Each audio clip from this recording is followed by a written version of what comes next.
Okay lang yan, okay lang yan. Okay lang yan para maka-relieve ng ano, ng init. Ang init, ano, okay lang. Hindi naman sila pagbabawalan, ano po.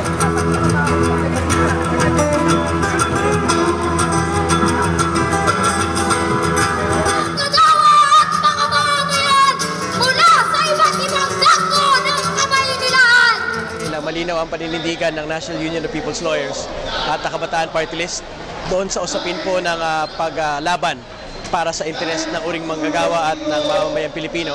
Partikular doon sa usapin ng kontraktualisasyon, usapin ng tuloy-tuloy pong pag-atake ng gobyernong Aquino sa usapin ng pag-uwelga at mga karapatan ng mga manggagawa sa kanilang mga workplaces. Masasabi ko ngayong Day of Day, tagumpay dahil maraming nakilahok mga gawa at mga mamamayan. Itaas at iwagay-way natin ang ating mga bandila! Maganda nga yun yung may kwan kasi nasasabi na taong bayan yung kanilang mga hinaing. Makabait ka sa tatay. Kanilang mga hinaing na hindi maibigay ng gobyerno. Pag-leader ng sektor natin, lumapit na po sa harapan ng hanay at maya-maya po ay susunugin na natin ang pagbubuka ng asintero. Na ang pinaglalaban namin yung pagtaas ng sahod at ibaba yung mga presyo naman. Ano na sobra na, sumusobra na yung taas na mga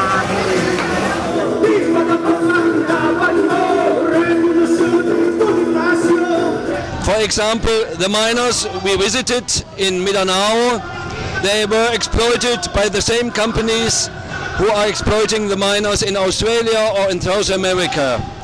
I worked in Germany 25 years in coal mining, and my opinion is that the miners of these big companies have to work together to coordinate, to cooperate, and to revolutionate their fight international.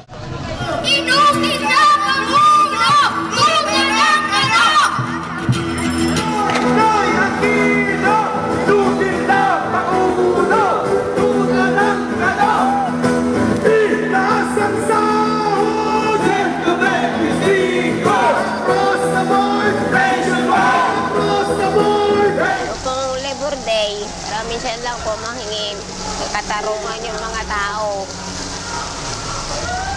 Minsan lang po yan sa isang taon. Hindi pa po nila maibigay naman po yung gustong sahod. Kahit saan po ka. Dapat ang gusto nila mangyari, magtayo ng industriya para lumika ng maraming manggagawa. Kasi karamihan po ngayon kontraktualisasyon. Kontrata lang. Tapos na yung kontrata, tanggalan na naman. Tapos mag-apply ka, pahirapan. Kung wala kang bakit nga, hindi ka makapasok. Freedom ako, nagagawa ko pang mai-share sa ibang tao. Yun. Kung ano issues, bigyan mo ng boses yung walang boses. Tama na sa akin yun.